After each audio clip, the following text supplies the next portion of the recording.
We don't want distractions. Then somebody that wants to share a testimony quickly. Testimony session. Do you have something you want to share with us that you want us to learn from so that we can quickly go to today's topic? Anybody with testimony? Anybody? You want to encourage us? Something that you have learned at 110 Academy. Are we ready? Okay, while you are thinking of testimony that you want to share with us, I want to quickly share a testimony.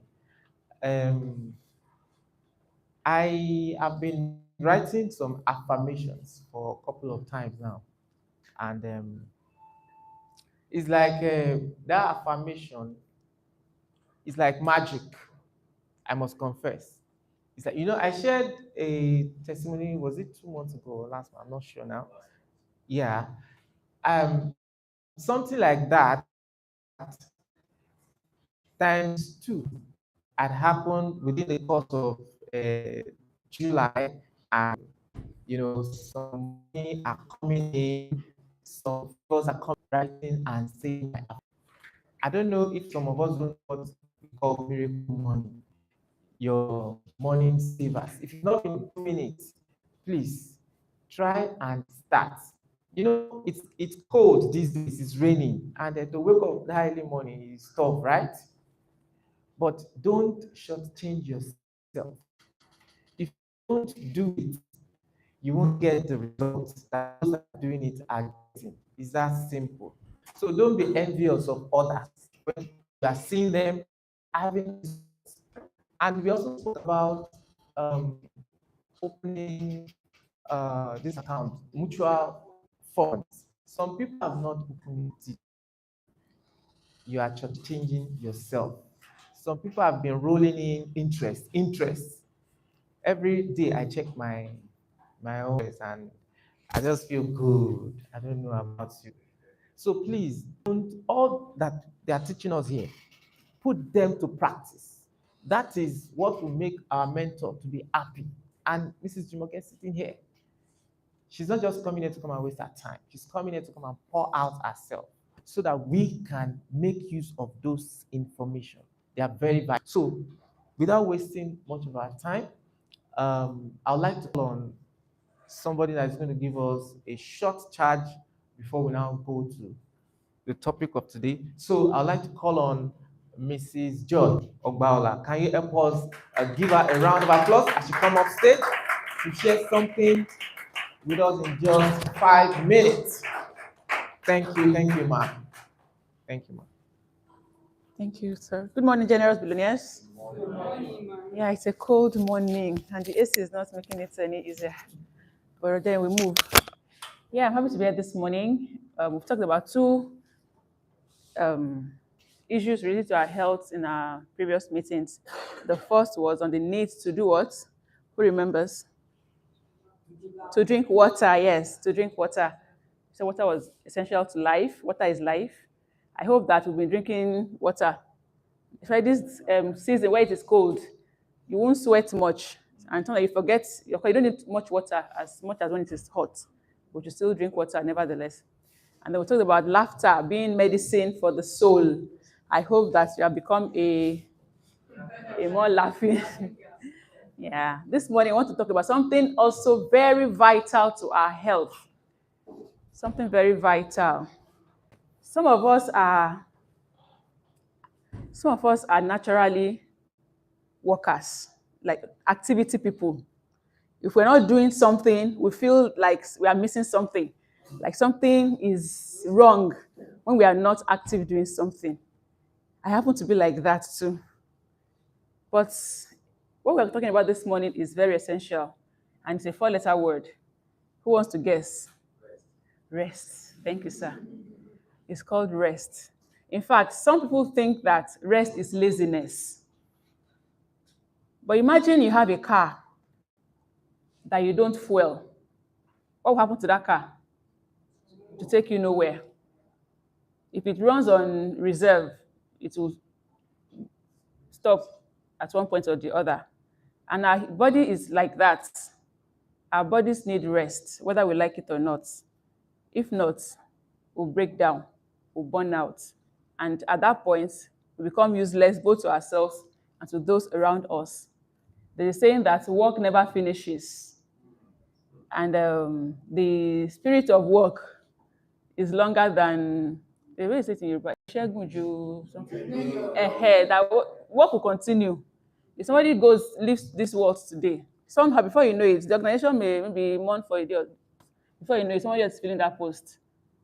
So it's very essential that we rest. Rest is not laziness. Rest is wisdom. Rest is knowing that I am not a superwoman. Rest is knowing that I don't have to do it all at a particular time. What happens why do we need to rest? Rest is like charging your phone battery. If you don't charge your phone battery, you can't do anything with it. And you know the way if we try to treat our bodies like we treat our phones, our bodies will thank us. You know how we do when there's no light to charge, when your battery is at 2%, and they bring light, there's not been light, the power bank is down, everything is down. When the light comes on like this, most of the time, the first thing that comes to your mind to charge is your what? Your phone. And I think that we should start, giving our body the rest it needs, this priority that it needs by resting, finding time to rest. Rest can come in different forms. The major one that we all know is sleep. But then sleep is not the only form of rest. Sleep is very essential, whether I like it or not. That God made night and day, night for sleeping and, to make us recharge, to renew our minds, to get our energy, refilled and all that. But also, we can also find rest during the day, moments where we rest, a short nap. So it's called the power naps, 5-10 minutes, and your brain, comes alive again. And also, there are some rests that doesn't look like rest. You listen to music, you take a walk around, a leisure walk in the park or just down the road. You drive slowly around town.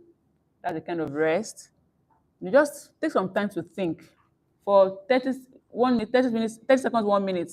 Write what rest means to you. Apart from sleep, what activity relaxes you, makes you feel calm? Please write it. Can be more than one. Some people read to relax. Anything that calms you down. Some people meditate. It's important we do those things. I read somewhere that calm is a superpower. Being able to stay calm, when you rest, when you are, you are restful, when you approach things from a place of rest, your brain is you're able to generate more creative ideas that can help you solve problems. This morning, we woke up and found ourselves in a river of water. A pipe had burst in the house, and the whole place, all the rooms were, everywhere were floating, literally floating in water. And in the midst of all that, I 110. I was already about, and the girls, they were packing water. And I went to the bathroom. I had my bath. I was dressed. My daughter was looking at me and said, talk about peace in chaos. You're not even, shaking hand. But rest is, something that we all need to do. Have you written down what rest means to you? Okay. Now, right. Why don't I find time to rest? I'm sure that we don't always find time to do those things. What stops you from finding that time to do those things that makes you feel rested?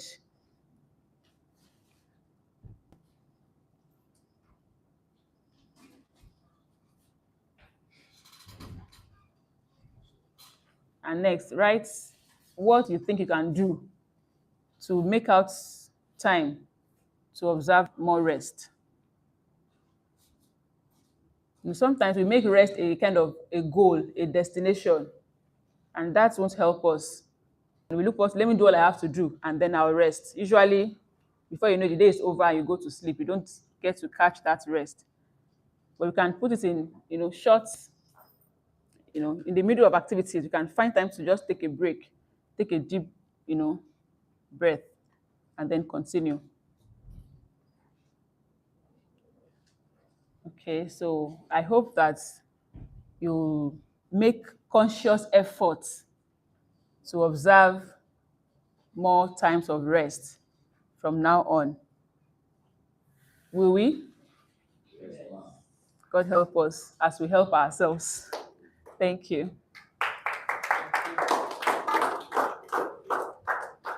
Thank you, ma.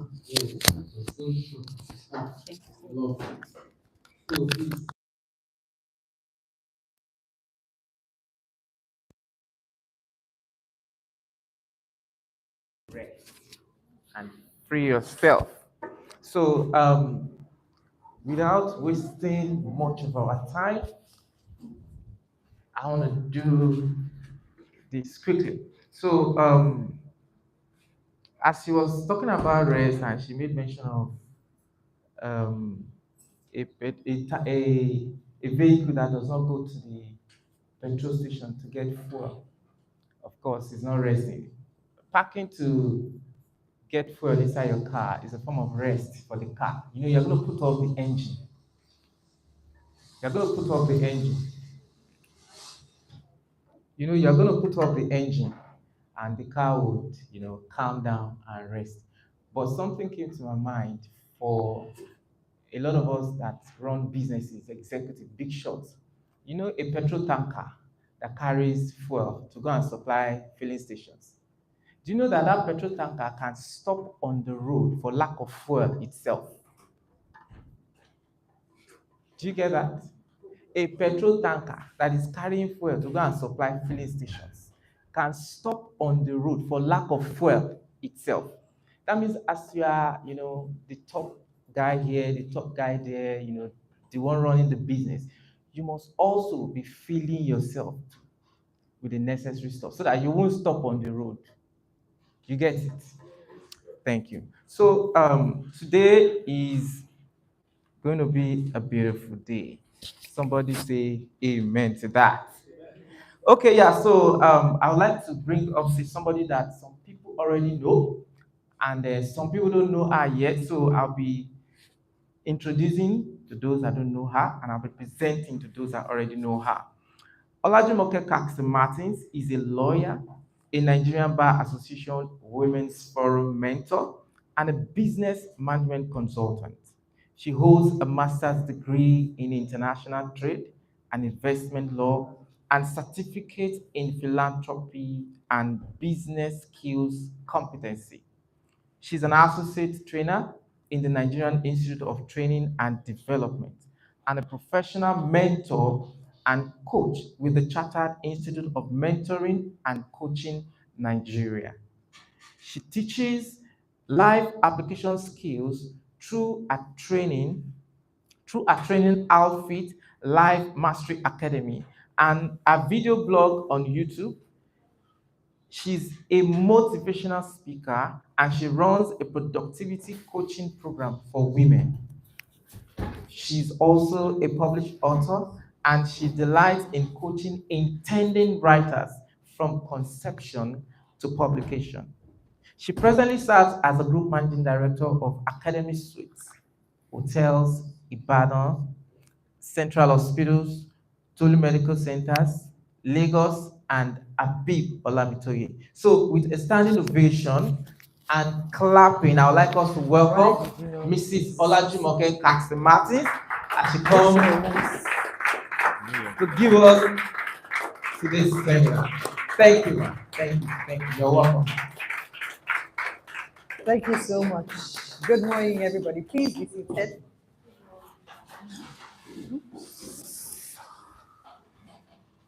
How are you all doing today? Yeah. Okay. Yeah, Thank you cool. so much, Mr. Olajumoke Caxton, Yes, ma'am. Yes, ma'am. for all you do for us. You have been gingering us for the last 1 week, inspiring us, reminding us, and asking us to share with our friends. Before we leave here today, everybody will show us the person they brought. Mhm. But the first thing we will do is if there's an empty seat in front of you, please occupy it. If there's an empty seat in front of you, please move forward.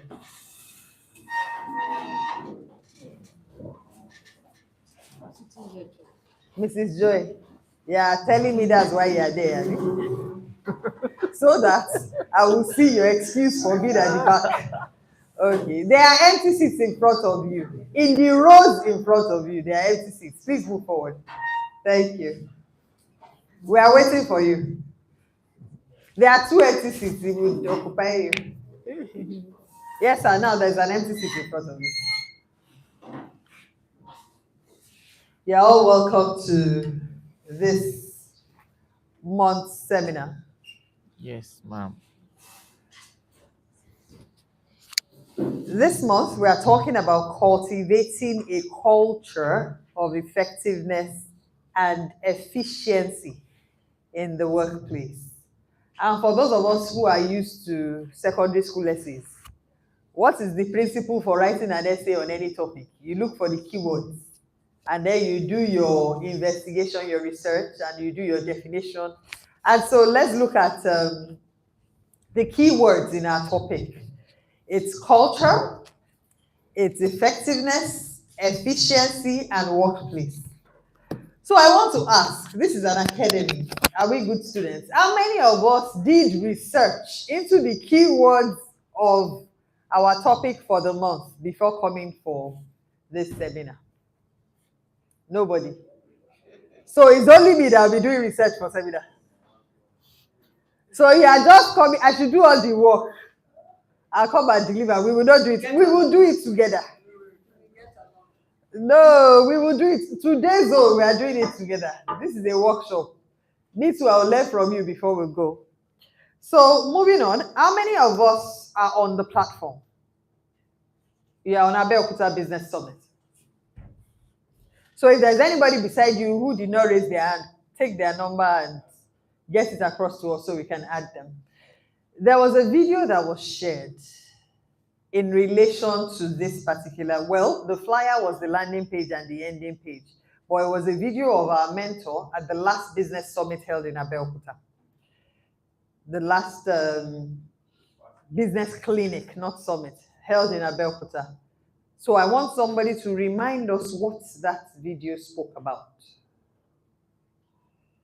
It was shared and Mr. Opaleye asked all of us to share it on our status and on social media. If you shared it, you would have watched it. If you watched it, what was inside the video? We are not all just foreign. Business is life. Yes, sir. You should read business To understand life. Okay. So in that video,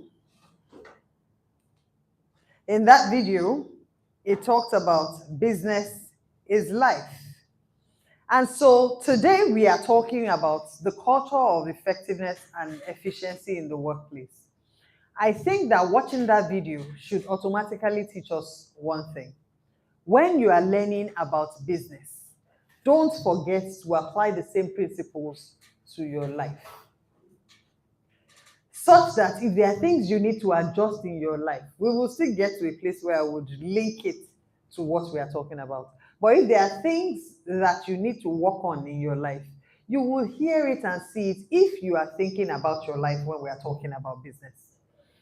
And so that video taught me one thing. I just kept realizing every time you are trying to work on your business, don't forget that your business is about you. Your life is about you. If there is a principle that is good for you to apply to your business, it will be good for you to apply to your life.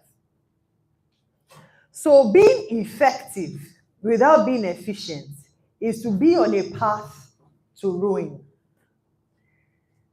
Being efficient without being effective is to be very good at aimless wandering. This was said by Edris Dallon Smith Jr. Now, many of us might not understand this if we don't understand the difference between efficiency and effectiveness. So we have said it's a workshop. We have a second mic. Who knows the meaning of efficiency? Who will tell us this morning what efficiency means?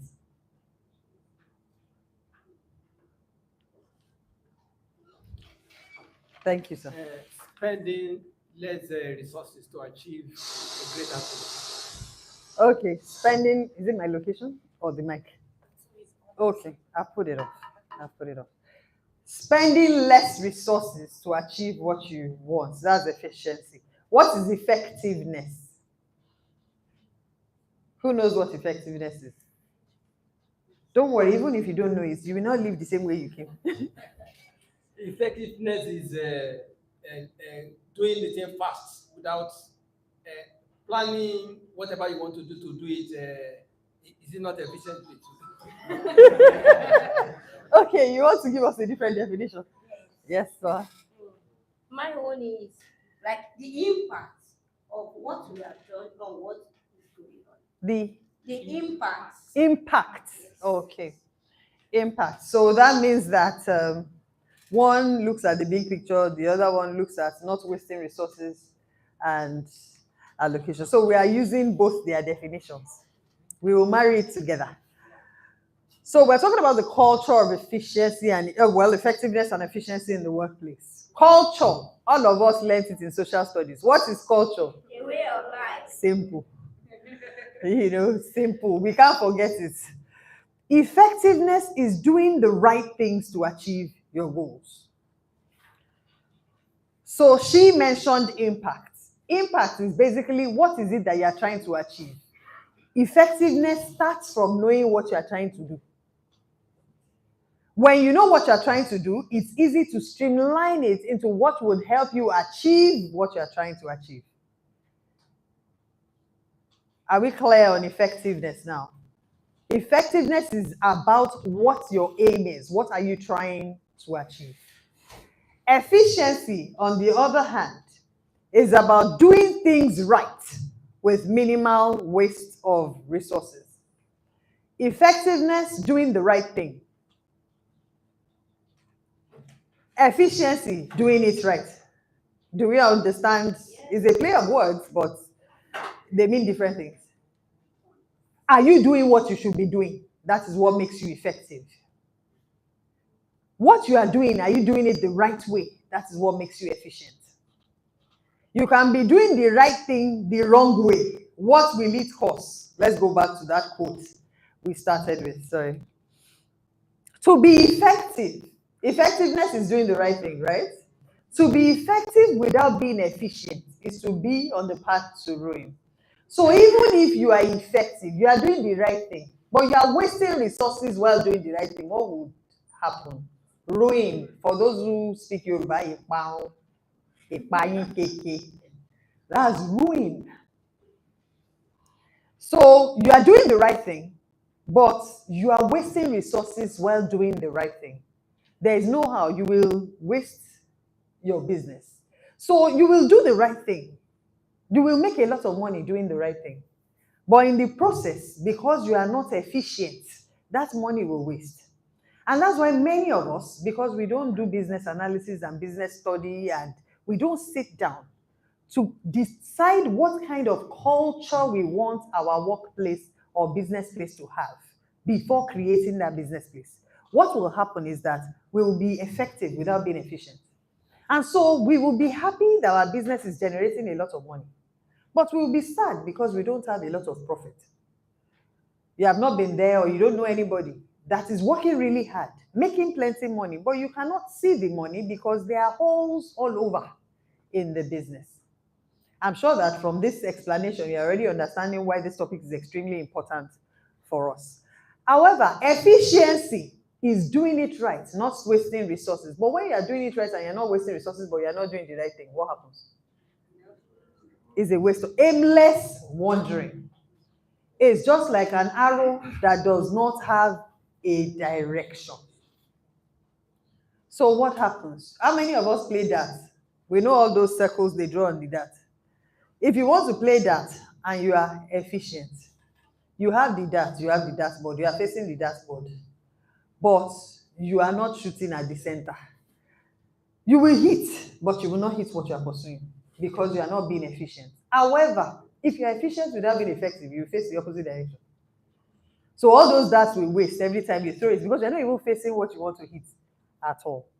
And that's why we are not just talking about efficiency and effectiveness. We are talking about making it a lifestyle.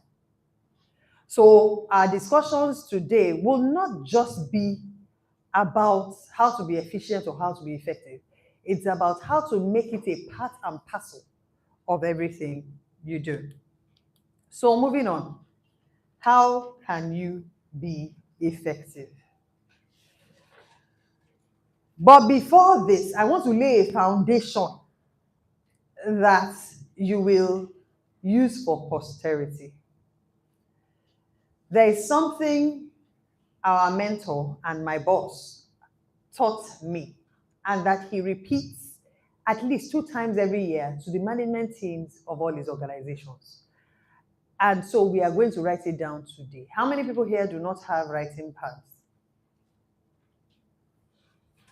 But you have a phone with you, and it has a notebook. Your phone has a notebook. Oh yeah, open your notebook. Because every time we gather together for a corporate retreat in the Abibola Mitoye group, there are 3 questions we must answer in the first session before we can take any other sessions. So you're going to write down these 3 questions, and you are going to answer them. Question number 1, what are you trying to do?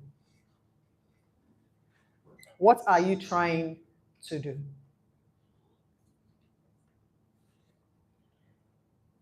Many times in the academy, we have spoken and identified the fact that to be successful in business, you must know what problem your business is trying to solve. You don't start a business because you have something you like to do and you hope to make money from it one day. No. You start your business knowing that there's a need in the community that you can solve. The size of your business is dependent on the number of people you can solve that problem for. The ability to scale your business is dependent on how much resources you need to solve that problem and how easy it is for you to replicate the solution in many places. But the question that you must answer before you set up a business is, what exactly are you trying to achieve with your business? What are you doing with your business? So that's question number 1. Question number 1 addresses effectiveness. The minute you know what you're trying to do, you're already halfway there. Then everything you are doing, you must make sure that it has bearing on what you're trying to do. Otherwise, it will amount to aimless wandering or lead you to ruins because you are not facing what you are trying to do. Question number 2, how are you trying to do it?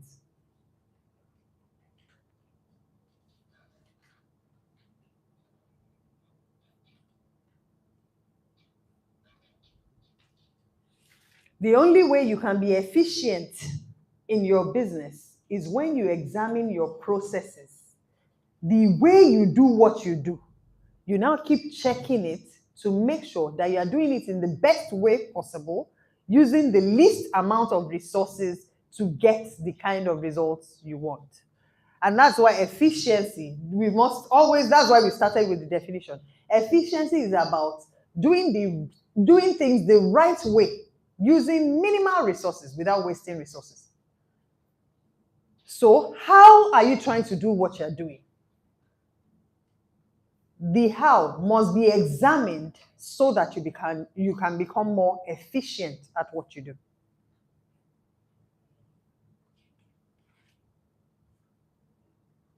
We have all written down question number 2? Yeah. Okay.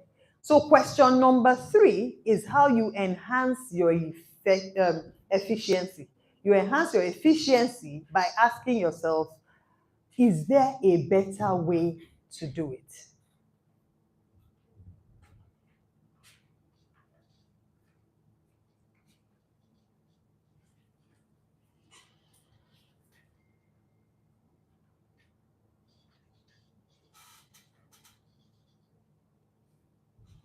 To analyze your efficiency, always calculate, based on what you put in, what results do you get? Anything that can help you get more results from the same amount of effort increases your efficiency. And these are the things you must be looking for. I would like to say that it doesn't matter whether you are an employee or the owner of the business. If you are more efficient in the way you work, you will stand out. It will just show that when this person is on duty, we use less resources than everybody else. Products come out faster than everybody else. It would stand you out in your industry. It would recommend you for better positions until you are ripe to start your own business. And the things you have learned, you have learned. The things you know to do, you know to do. And so this follows you all through your life. So we're now going to go down to how do you become effective or increase your effectiveness in what you do, either as an employee, as a business owner, because I realize that there are some employees here today. But don't also forget that business, finish it now, we started. Business is life. Are you following, or you have entered the 3 questions and left me here? Are you in the room? Yes, ma'am. Business is Life. okay. So for everything we're saying, just keep thinking about your life and thinking about the fact that you can become better at living this life that you're living. So strategies for effectiveness. The very first thing is set clear goals and priorities. We have said that effectiveness is about doing the right thing. You are not doing the right thing if you don't know what you want to achieve. Now, how do you know what you want to achieve? By sitting down and setting clear goals. How many of us were here in December when we did our goal setting session? How many of us have clearly defined goals for the year? Some people are not sure. Please, if you have clearly defined goals for 2025, raise up your hand. Raise it up well so that you will not blend with the people that don't have. Okay, thank you. Those that don't have, don't let them go. Sell them building a great life so that they can set those goals. It's not too late. You can still achieve a lot in 4 months. So set clear goals. What exactly do you want from life? There is a book there, Life Management, Time Management, or Time Management is Life Management. That book tells you, teaches you, helps you to set your goals from the end for your life, because that book is about life management. You determine what you want to be at the end of life. In the 110 Academy, we advocate 120 years. When you know what you want your life to be at the end of 120 years, when you have lived 120 years, you now break it down into 10 years. When you break it down into decades, you now break it down, the decade you are in now, you now break it further down into 5 years. The first 5 years I want to be here, the next 5 years I want to be here. Then the 5 years you are running already, you now break it down into annual goals. That way you can create a trajectory from where you are to where you want to be. It is also the same thing you do for your business. Business is life, life is business. What kind of organization, what kind of company are you trying to create? Of course, the ideal is to create a transgenerational business empire. Why? Because now, I have mentioned it here a few times. How many of us have seen the big houses that our grandfather built for their children? Where are the children? They are Japa. Where is the building? The one that did not collapse is goats that are living there and chickens, and is overgrown with weeds. But I want to ask, do you think that the person that started UBA, his children will not work in UBA? UBA is a bank. Sorry. Do you think that Dangote will have to work hard to get his children to want to inherit the conglomerate? No, you have to beg them that they should come and work. What's the handover? That's last week. Do you understand? Because you buy, by the time they are inheriting it, they'll be old model. Except if they are vintage. And for them to be vintage, that means you bought a Benz or a Rolls Royce. Then it gets more expensive with time. But the minute you did not buy the expensive ones, you bought the good ones that have low maintenance. You know, low maintenance also means that it might take a long time for it to depreciate, but it will depreciate. But if you buy the vintage ones, the ones that you self cannot carry out, that you're just covering with paper, that one, it would appreciate. But guess what? They will sell it because they too cannot drive it out. It just becomes a showpiece. So the things you can create that will be for posterity is a thriving business empire. So that way, your 16th generation will know who you were. They will not say which grandpa. Because your first name, they know it in their sleep. They heard the story because they started the business. That is what is called leaving a legacy. So if you want to leave a legacy, you must have a mental picture of what that business would look like 100 years after you are gone. Maybe you can't see that far because you don't know what life will. You know, we did not think AI would take over. Neither did we think technology will be this much. But as far as you can see, what kind of solutions do you want this business to be providing? Then you start bringing it down. So today, in the Nigeria of today, in the Nigeria of 5 years' time, what kind of business? Many of us say household name. So start thinking about the household names you know. The same way every milk is peak until all these people started making their own. Every sachet milk is cowbell. No matter how many people do sachet milk after them, it's cowbell that started it. Every washing soap is Omo. Every detergent is Omo. Every noodle is Indomie. As in, even though there is Mimi, there's different, but all of them, they are Indomie. Me now, you cannot even tell me there's another name, Indomie. Even when you bring, I can see that it's not Indomie. I'm still saying, Indomie. Do you understand? That is what makes your business a household name. So what kind of business you are trying to build, it will now enable you to set clear goals. You know where you are. You know where you want to go. You must create a connection. What are the things you will be doing now to get there? Now, when we talk about to-do lists and creating to-do lists every day, and we mentioned that it is in the morning. You see this savers thing, it cannot go from our lives again. Why do we do savers? For those who do not know what we're talking about, talk to your neighbor. They would explain to you that Hal Elrod wrote a book called The Miracle Morning that talks about 6 things you do in the morning.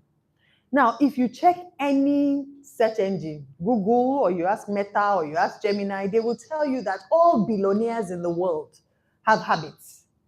And one of the habits they have clearly is that they wake up before everybody. What do they do when they wake up? That is what savers is about. And so if you are not following it as savers, you will go and read it in another book. The book by Robin Sharma, 5 a.m. Club, is basically the same thing, mirroring the life of billionaires. So if you want to be a billionaire, what do? You behave like the billionaires do. And very soon, your reality will catch up with your behavior. And so in the morning, we do S. Silence, meditation. A, affirmations. We talk about ourselves the way we see ourselves, not necessarily the way we are now, but the way we see ourselves. And then V, visualization. E, exercise. R, reading about business, attending seminars about business so that you will learn how to run life and business. And S, scribing, writing. By the time you have seen what you want to achieve in life, you have spoken to yourself about what you want to achieve in life, what do? You write down your to-do list. Do you know what that will do for you? It would automatically make your goals clear because you have remembered what you are looking for. You have remembered what you want your business to look like. You have remembered what you want your life to look like. So by the time you get to the last S and you are writing your to-do list, the things that do not have the capacity to take you where you want to go, you remove it. But if you don't do it every day, what will happen is that when you're writing your to-do list, the things other people want you to do that do not have the power to deliver the future you are looking for to you, you will put them there. And that's why I said we can't escape from savers. It is the way to keep focus on our goals and priorities. And so you can set clear goals for your business. Okay, this is where we are. We are going to having 5,000 customers. As of today, we have 50. Let us set a goal for this month to increase our 50 customers to 100.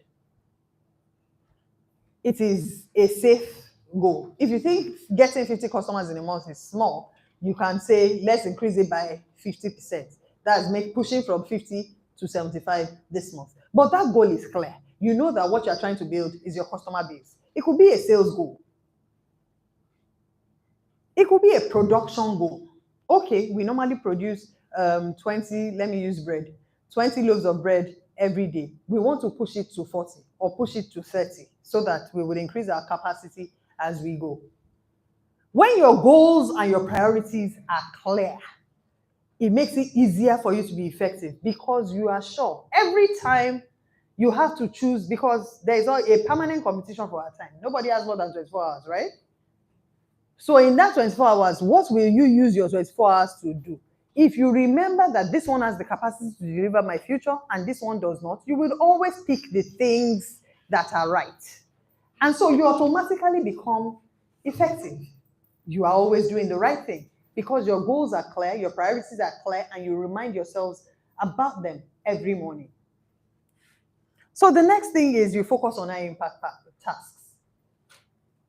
Many people arrange their to-do list in a way that, let me do the simple things first, and I'll do the big things later.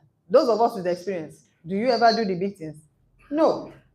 So when you look at your to-do list, you know, the way we say we should do the to-do list, we're not talking savers today, but I'm sure we'll talk about it very soon. We will dedicate, a session to it. The way we say you should do it is the night before you sleep, you write down everything you want to achieve tomorrow. In the morning when you're creating your to-do list, you arrange it in order of importance. So the things you want to do today, the one that has the greatest power to shift you towards your future is the first thing you must do. If that is the only thing you do that day, you are sure that you have taken certain cogent steps towards the future you desire. And that is how to focus on your high impact tasks. Look at the list of everything you have to do. Which one of these things would push me further in my life's journey, in my business journey? And that must be the first thing you do. Such that even if that is the only thing you do, you would have moved further ahead in the line of things you want to achieve. Now, the next thing is use data-driven decision making. I use the example of growing your customer base. You want to grow your customer base from 25 to 30.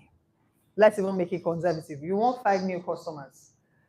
But guess what? You don't even know who your customers are. There's something we ask people to create in business. We tell them to create a customer avatar.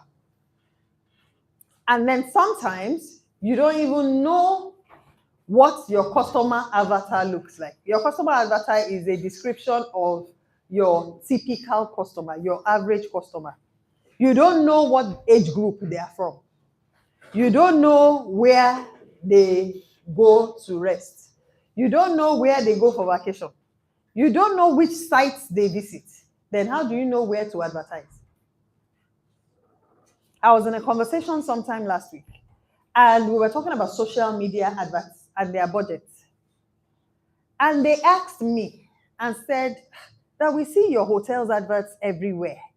How do you people do it? And the amount they advise, I think it was, I don't know why this is humming. They said Niger brand chic.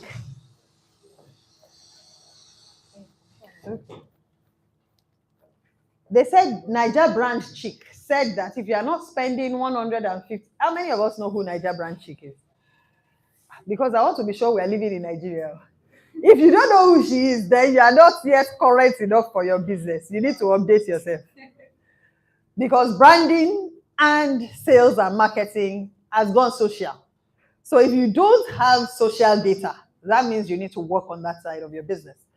So she said if you don't spend 150,000 naira on social media advertising, that you are not likely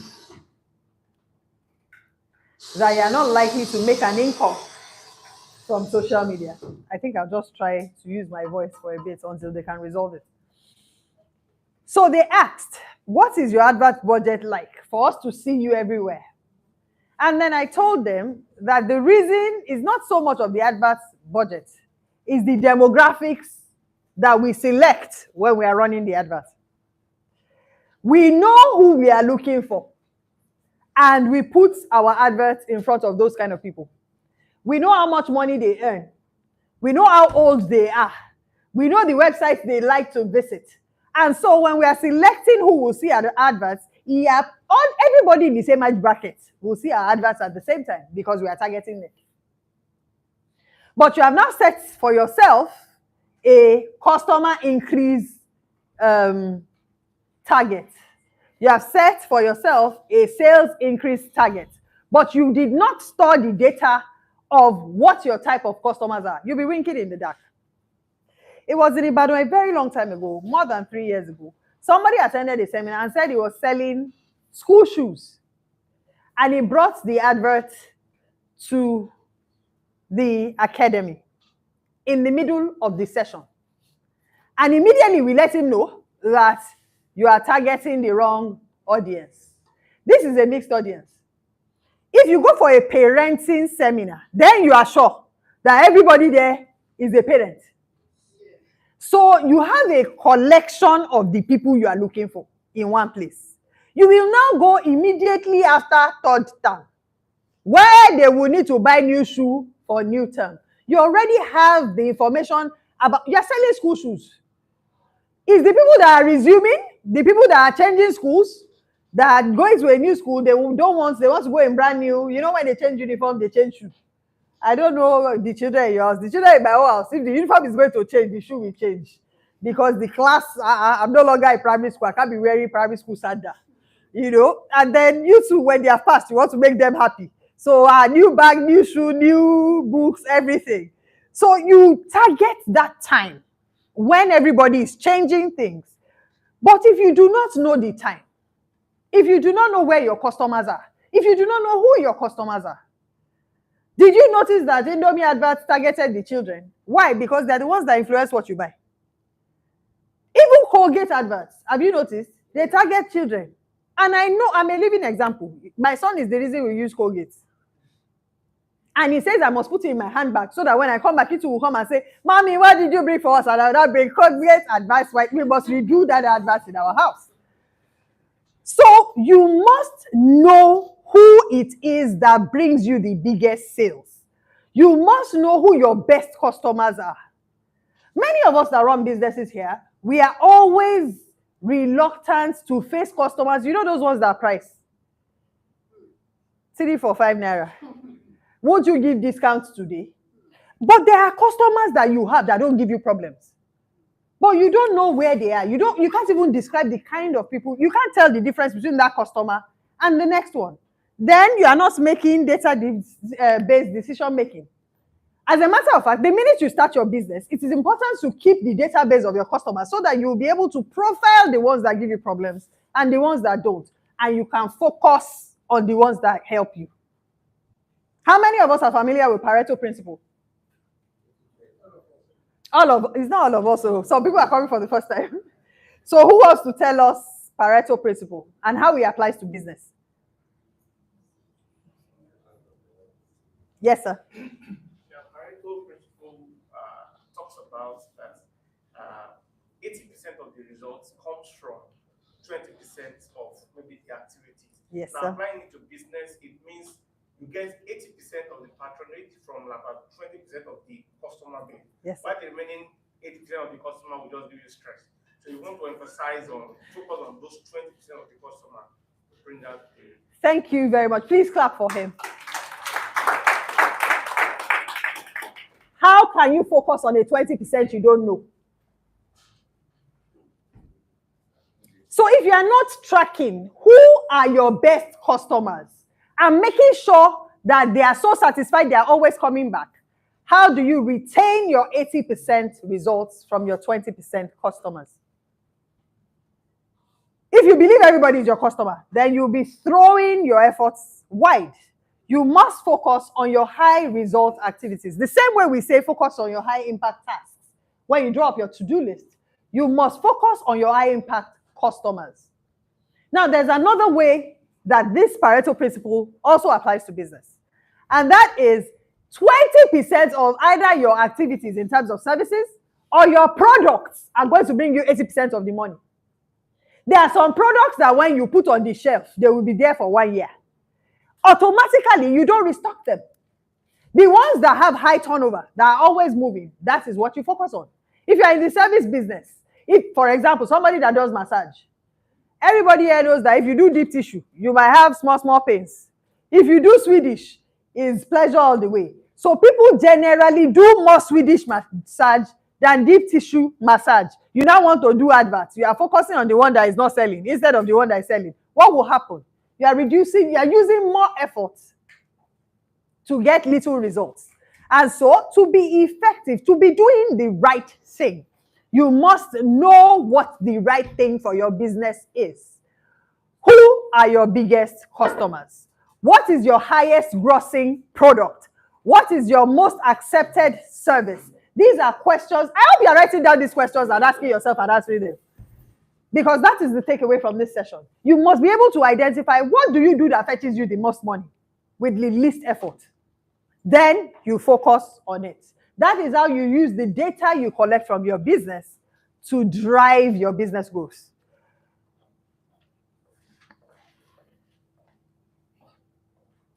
So, another strategy for effectiveness is encouraging collaboration and communication. For example, that shoe sale business I was talking about. That person who identifies that returning school students are the people that are his best customers should just partner with a school such that as they are giving their students report card, they are putting the flyer of your shoe business, showing them that if you come from this school, you are getting 20% off. They will buy shoe when they are coming next time. They have already received your phone number because you collaborated with the school. I heard an example in Ibadan 2 days ago. The question she just asked to prove collaboration is, have you noticed that Ewagoyin sellers always go around with bread sellers? There's a relationship. It is called collaboration. You increase your sales because that Ewagoyin seller already knows people that need bread automatically. Same thing. People that sell akara also sell bread. It's either they are selling bread or they are selling pap or they are selling agidi. Agidi is the Igbo name for Eko. You understand? There are businesses that go together. It is possible that you have focus. You are focused on what you are doing. It does not stop you from working with people who know, your business might be the foundation. Somebody needs the next step. You know somebody that has the next step. Collaborate. It doesn't reduce your customers. As a matter of fact, it increases your customers. I have a fabric seller in Ibadan. A friend of mine called me and said, please, help me make clothes for my daddy. He's going to be 70. I have Japa, but you can take care of him. And so I said, no problem. I will call the fabric seller. When I called the fabric seller, hello, madam, I don't have tailor. If you have tailor, the deal is yours because I cannot go and look for cloths, I don't have that kind of time. So if when I come to your shop, I can do fabric, tailor, shoe, cap, then I'm fine. And she says, what am I doing? So the first time she came with tailor, came with person selling shoe. That is collaboration. And so it will soon become the rave because everybody's children have gone. People will be looking for people that can deliver and they don't want to shop around. They want one person that can deliver everything. If you are that one person, collaboration will solve your problem. But then how do you collaborate if you're not even communicating what is possible? So you must keep talking. You must keep talking about what you do. And you must dedicate time. You cannot be effective if you don't dedicate time to brainstorm about your business. One, you must read about business, at least one book a month. Two, you must set aside time in your calendar, minimum of 2 hours every week, to ask ourselves these questions, especially the third question we wrote down. Is there a better way to do what we are doing? If there is a better way, then we had better be doing it the better way. Don't worry, this is Academic Suite. It's a few seconds. It will soon be on. But I'm already moving to the next slide. The next slide is on strategies for efficiency. Efficiency is doing the right things, or rather, doing things right. Doing things right is about applying minimum effort, minimum resources, and maximum results. So how do we become more efficient? By streamlining your processes. But you can't streamline processes you don't even know. So the first thing you need to do is, when you write out what you're trying to do, in answering question 2, how are you trying to do it? You list out every step you take to achieve the results you get. So list it out. If you're not listing it out now, write it down. List out all the processes you need to go through to create a perfect service or a perfect product. Now, when you list it out, you look at your list. You look at your process. Which of these steps can I tweak? Which of these steps can I do better? Which of these steps can we change something in? Which of these steps can we do faster? Is there a better way to do it? But if you're asking yourself, is there a better way to do it, without even outlining how you do it, it's a difficult thing. So write it out. What exactly do you do to create the product or the service that you create? And then you now sit down with each step of the process and audit it. Is there a way to do it with less materials? Is there a way to do it with in less time? Is there a way to do it with less power consumption? You know, that is one of the greatest challenges of doing business in Nigeria. There was a time when we had to agree in our hotels that we will only wash at a particular time of the day when there is either NEPA or Gen, depending on how much power you have to consume. You might need to streamline it. It was Mrs. Agbaje, some of us know Mrs. Agbaje in Ibadan, that was talking about a particular, I think it's a mixer or oven she has, that they bought power for the month. She used oven, 2 hours, it finished. And so she doesn't use it unless it's the gen. Because it's the gen, you know the diesel you bought. If it finishes, you will buy that diesel for that thing you want to do specifically. But suddenly, if it's regular power you are using, you will finish everything in one go because you have used it to dry something in the oven. You understand? Now, data taking also applies to this. Because if you do not know, you cannot improve. What you do not measure, you cannot improve. So you must be measuring everything that goes into the production of your process. That's the only way you can eliminate waste. If you measure, you will be able to trace where the leak is and you can plug it.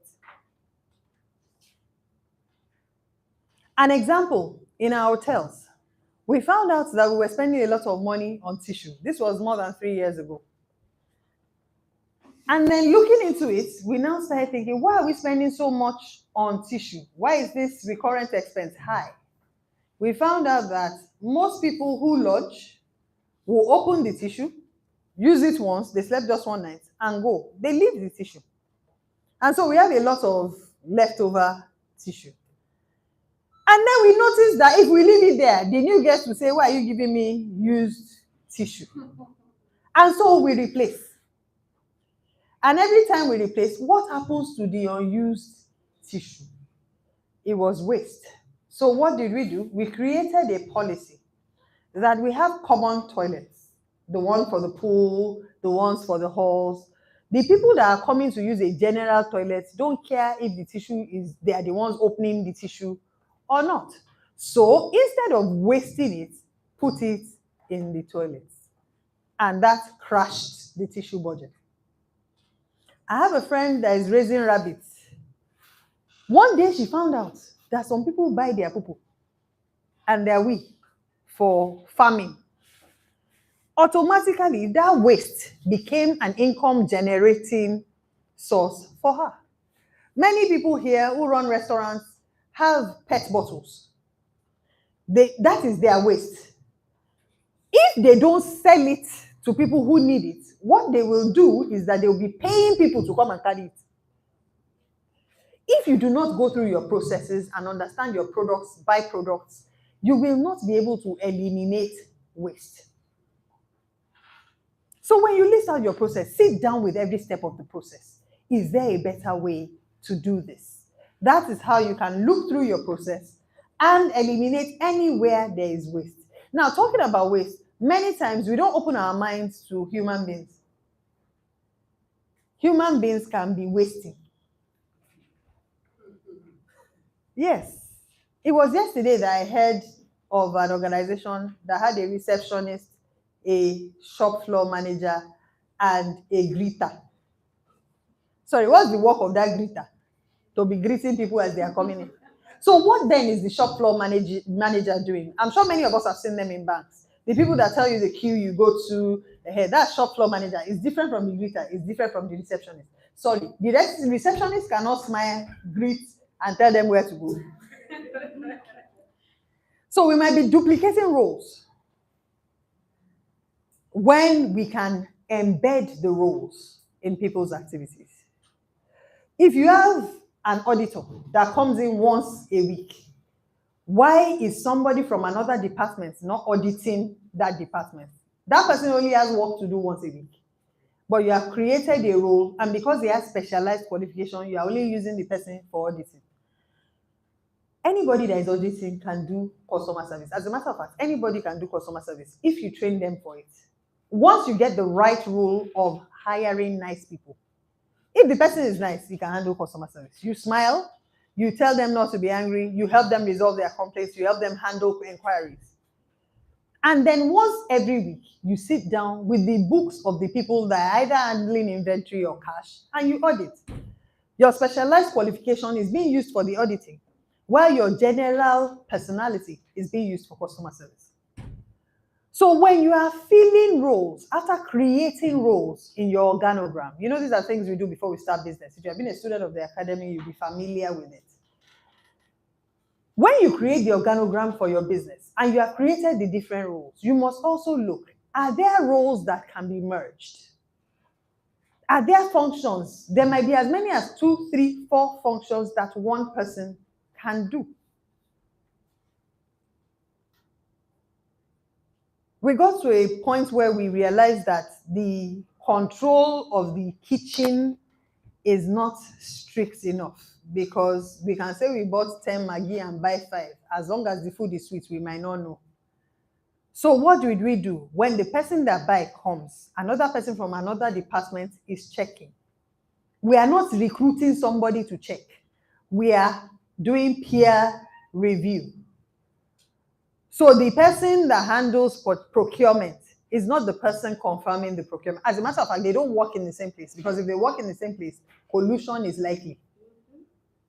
So you look outside the different departments of your business and you do peer review instead of recruiting somebody for risk assessment or auditing. So check the roles.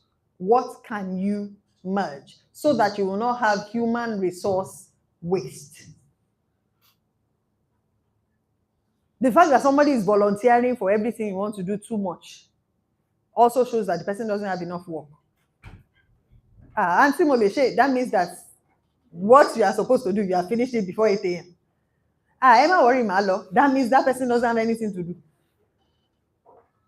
Many employees don't know what their employers are looking at.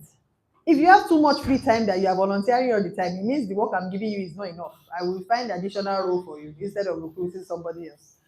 Maybe you should start managing our social media, respond to inquiries online. If you have people that are sending you mails all the time or calling you that you are picking, you don't be telling me, no, I'll help you go for my personal things.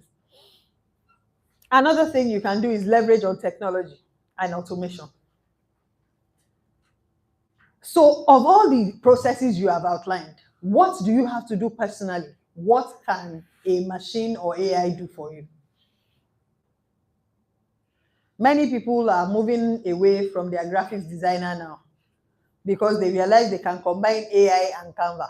or AI and ChatGPT, please give me an image for, as long as you describe it very well, they will produce the image for you. They will even ask you, should we put your logo? Do you understand? So there are some things that you don't even need to create roles for anymore when you leverage on technology and automation. Use technology. It makes life easier, and most of the time it's cheaper than if you do it manually or you recruit somebody to do it.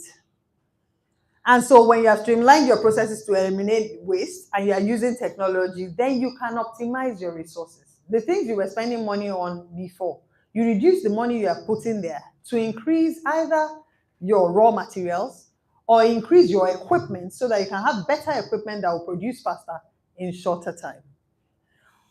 Like I already said, what you do not measure or evaluate, you cannot improve. So you must constantly monitor and adjust. The fact that the idea seemed good and you implement it doesn't mean you should leave it and go. You should never be afraid of going back to the way you were doing things before. If the new thing you have introduced creates a new problem that you don't have a solution for, at least you know the problem of the old one. And you can put a check in place to ensure that that problem does not get you into trouble. So when you implement, especially when you are adding something new or you are trying something out, you don't leave it to run. You sit down with it. The way a chicken sits on the egg, you sit on it. You monitor, you adjust. When you notice leaks, you block. When you notice something you need to add, you keep tweaking. Delegation is not abdication of duty. The fact that you have delegated it either to a tech machine or you have delegated it to a human being does not mean you go to sleep. It means you ask for consistent reports on how well it is working. If it is not working, change it. But you must pay attention. Create a system that ensures that you get feedback on how well it is doing.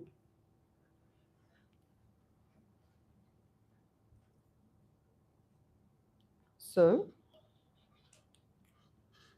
how do we now make this a culture? I don't think this thing is answering again. How do we do all this? You know, we've talked about efficiency, we've talked about effectiveness.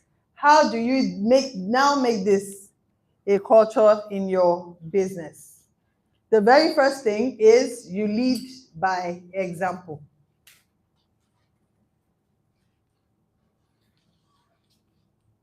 Okay. The first thing is you lead by example. You know, we had earlier said that business is life.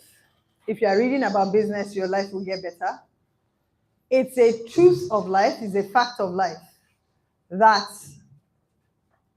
how you are is how your business is. It is also a fact of life that people don't do what you say, they do what you do. So you that at 12 o'clock your friends will come is inside the office that you will do makeup and tie gele for the party at 3. You are now asking your front desk person that is supposed to close at 5 to do overtime till 7. They will say, okay, ma. And they will not be there at 5:01. As a matter of fact, you are lucky if they waited till 5. Because you were robbing, as in you did 3 hours. As a manager in the office. Even if you tell them that they should not take their friends in the office. But from morning till night, all the appointments you have, none of them looked like business appointments.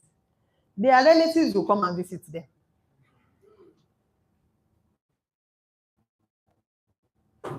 If they send you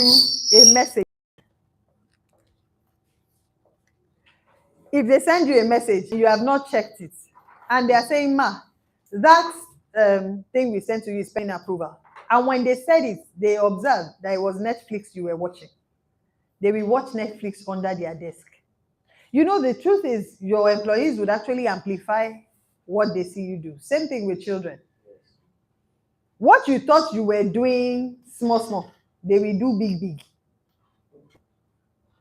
If you tap them and say, please, quickly give me some money, check the till, remove money for coke for you, not even your guest. remove money from Coke from you, from the current sales, they will remove money for Coke for themselves. The only thing is they won't even tell you. And then after a while, you are now doing your calculation. It's not calculating because you remove money that you did not write down. They will also come and tell you the calculation is not calculating because they realize that you forgave yourself. And so if money misses, you will assume it's you and you will forgive yourself. So being a principled person, a disciplined person that follows the rules is what makes your business follow the rules. If you create rules and you're always breaking them, the people in your life, children, spouse, everybody would assume that it's okay to break rules because you have permitted it. You can't create a culture from the things, or rather, you create a culture from the things you permit, more than the things you make rules about. So when they break the rules, what happens? That's how you create culture. There has to be consequences for following rules. There has to be consequences for not following rules. Even for you. You have to be able to acknowledge when you are wrong in the workplace. Otherwise, they would assume it's okay to be wrong. So when you are leading by example, you understand you are leading from the front. You understand you are giving what you are expecting them to give to you. You understand that you are committed to your commitments. And so you expect the people following you to be committed to theirs. Will they always be good? No. Even if you are the best person possible, you will always have one Judas or one person that will do the wrong thing. But you will have more people doing the wrong thing if you were not doing the right thing. So, encourage continuous improvement. Question 1, what are we trying to do? The answer can stay the same until you come across better knowledge. Question 2, how are we trying to do it? The answer might stay the same until you come across better knowledge.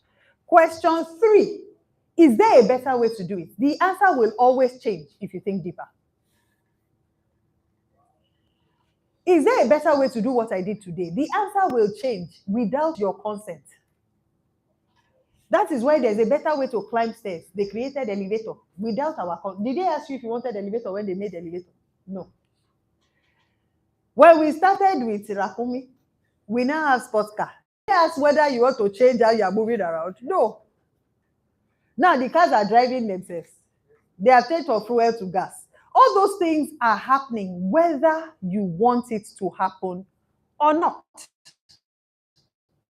And so you also must consistently improve. Otherwise, you will be left behind because life is getting better.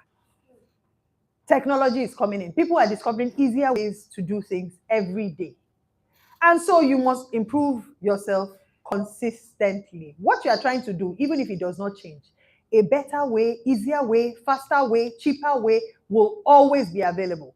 How hard are you thinking? How far are you searching for the solutions to what you do? That's what guarantees whether you would have access to these better things or not. So you must keep reading. You must keep attending industry seminars. You must know what is happening in your industry. As a matter of fact, you must understand what your competitor is doing.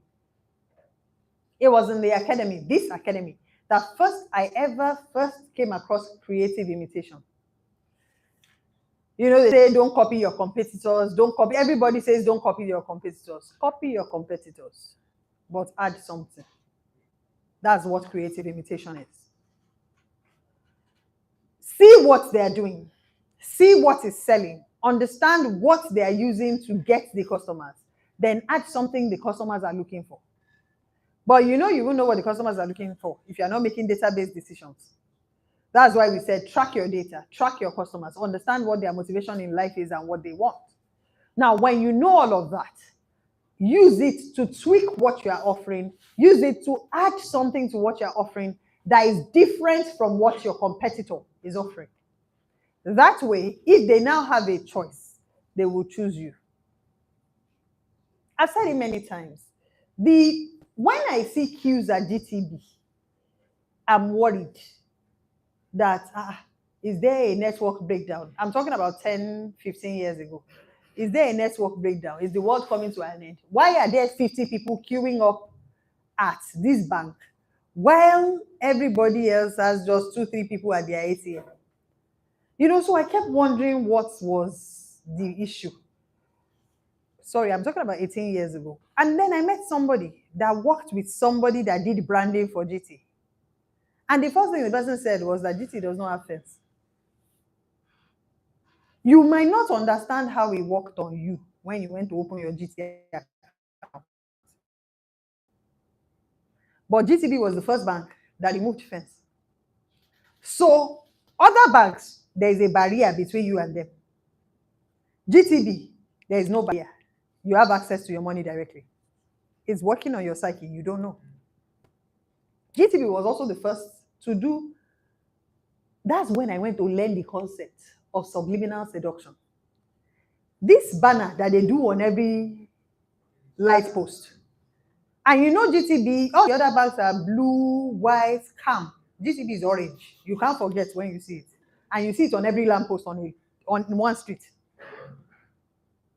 You will see it so much that you will open accounts. But when they told me of that lack of fence, I actually went to check. It was the first bank that did not have a wall.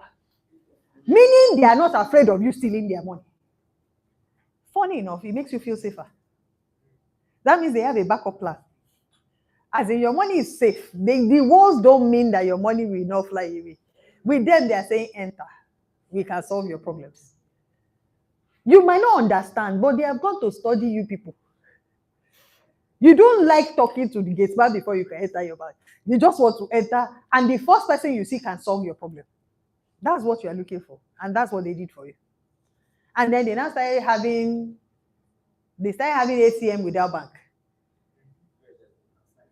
No. USSD. They started USSD first too. So you can use a phone that doesn't have internet to access your money.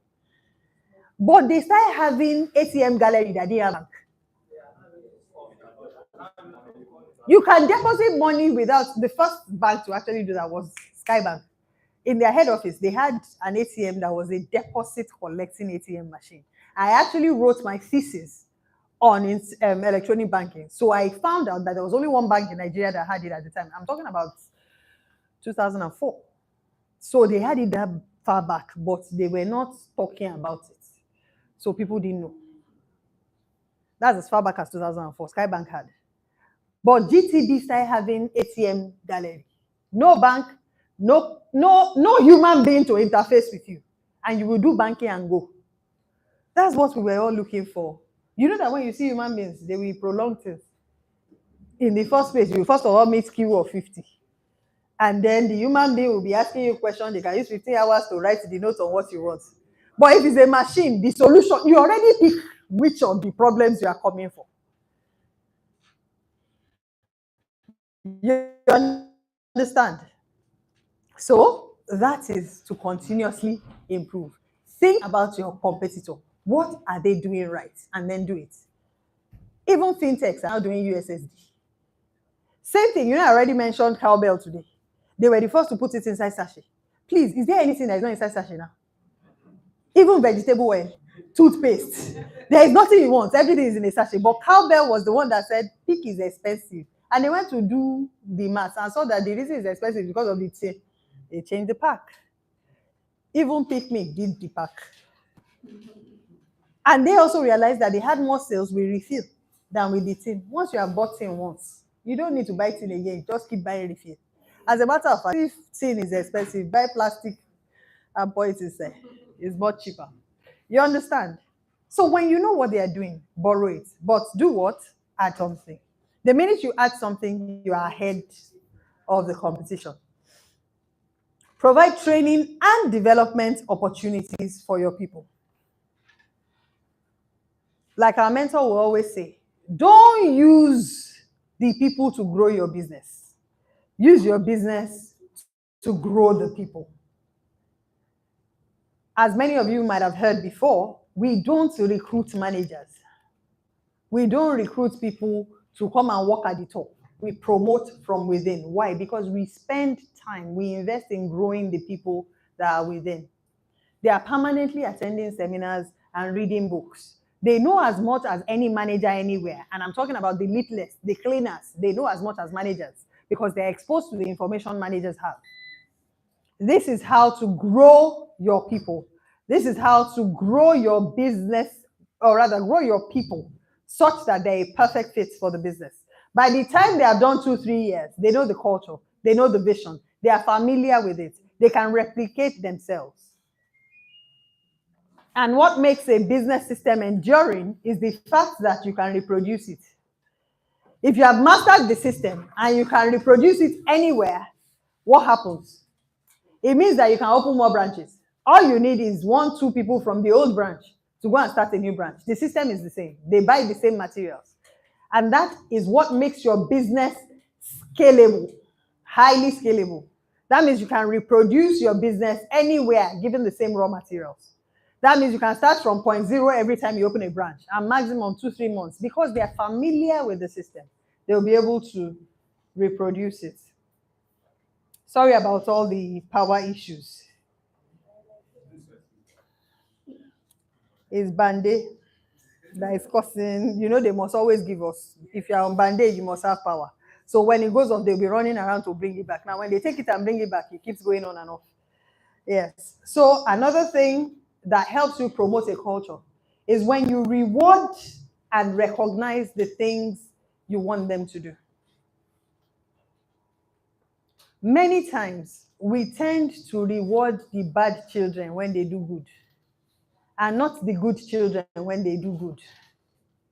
And so somehow, the good children will think maybe it's good to be bad, such that if I mistakenly do good once, I will get a reward. But you see, the thing is, what you put a price to, what you applaud, is what you get repeated.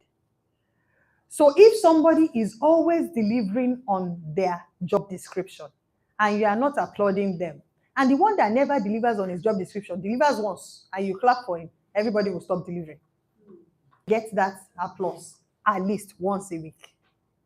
So you must create a structure that applauds people when they do what they are supposed to do.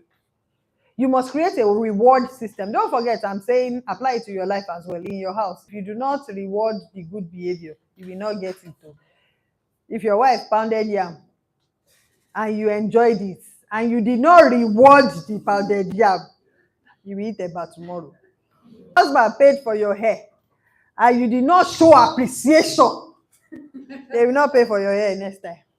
I'm just saying, what you reward is what gets repeated. And many times we only think reward when it comes to employees in the business in terms of money. You'll be surprised that the loyalty you will get from other things aside from money is sometimes higher than what you will get with money. I wrote an example here that I will share. So I had a domestic staff. She wasn't married, but she had a son that was about 10, 11 at the time. I noticed that she was permanently distracted. She was always, busy with this something. And many of us in our businesses, we try not to employ either pregnant women or single mothers because we think their mind is not going to be at work. Well, the kind of loyalty you will get from those people, if you provide them with what they need, is higher than that of a regular person that doesn't have anything at stake. So I asked her, what is this thing? As in, you cannot be putting sugar inside stew. What is the problem? And then she said, her son is sick. He was sick last week. He was sick 2 weeks ago. What is your son is sick? What's the issue? And then she said, well, the problem is that it's an eye problem. The eye problem will cause headache. They will take him to the pharmacy on the street, her auntie where the boy is living, and they will give him Panadol. Please, does Panadol solve eye problem? No, but it takes care of headache. Now, what did the person that made Panadol say? If symptoms persist after 3 days, consult your doctor. The pharmacy will not give him Panadol for more than 3 days. So when they give him 3 days, they go away. They come back after 1 week because the pharmacy will give them again. But before they come back after 1 week, they have called the mother. Your child is giving us problem again. He's crying in the office. He's crying. There was just one solution. At that time, health insurance was 15,000 naira per annum. So I did health insurance for the boy. They went to the doctor once. They referred them to eye clinic, gave him 2,000 naira glasses. And the boy was never sick again. Now, the gratitude has nothing to do with the amount. The gratitude that, so this boy can be, somebody has been sick for 2 years.